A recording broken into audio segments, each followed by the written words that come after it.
مولانا فرماتے ہیں کہ اگرچہ سورہ نساء کی آیت نمبر 69 کے مطابق صوفیاء انعمتا علیہم میں سے چوتھا گروہ ہیں، لیکن چند لوگ ان پر اعتراض کرتے ہیں اور کرتے رہیں گے۔ کیوں اعتراض کرتے رہیں گے جی؟ آپ اس کی وجہ بیان کرتے ہوئے فرماتے ہیں کہ سورہ آل عمران کی آیت نمبر 164 بڑی ہی واضح طور پہ یہ دلیل دیتی ہے کہ اللہ تعالیٰ نے حضور صلی اللہ علیہ وآلہ وسلم کا احسان صرف مومنوں کو جتلایا ہے۔ آپ اس کی وجہ بتاتے ہیں کہ حضور صلی اللہ علیہ وآلہ وسلم کا روحانی فیض پہنچتا ہی صرف مومنوں کو ہے، اس لیے اللہ نے احسان بھی انہی پہ فرمایا ہے۔ وہ مزید فرماتے ہیں کہ بالکل اسی طرح جو انعام یافتگان میں سے چوتھا گروہ ہے، یعنی صوفیاء و صالحین کا، فرماتے ہیں ان کا فیض بھی سب تک نہیں پہنچتا، صرف خواص تک پہنچتا ہے۔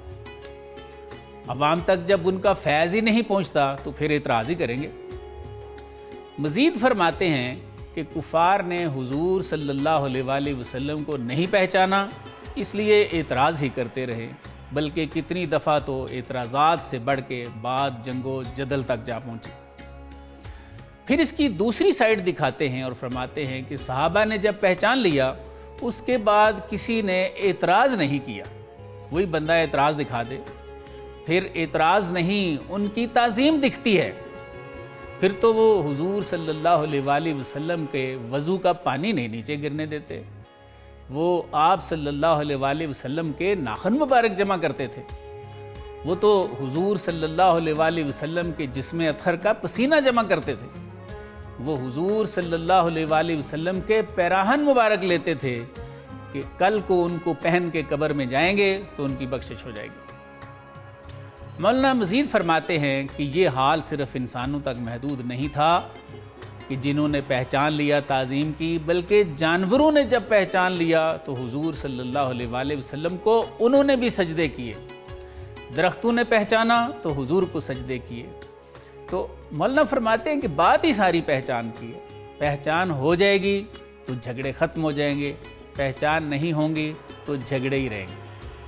آج کا پروگرام ہم نے نوئنگلی حضرت شمس تبریز رحمۃ اللہ علیہ پر صرف اس لیے رکھا ہے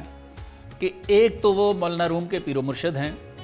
ان کا مقام و مرتبہ بھی واضح ہونا چاہیے،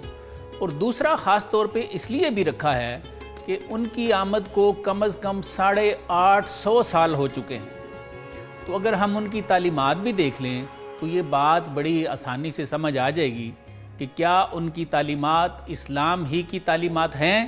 یا معاذ اللہ ان کی تعلیمات کفر و شرک پر مبنی ہیں، اور ان کا تصوف اسلام کے بالمقابل ایک اور دین ہے، جیسے آج کل کے چند لوگ جو ہیں وہ کہہ رہے ہیں۔ حضرت شمس تبریز رحمۃ اللہ علیہ کی ایک مثنوی ہے، وہ دستیاب ہے، آئیے اس سے استفادہ کرتے ہیں اور دیکھتے ہیں کہ ان کی تعلیمات کیا ہیں۔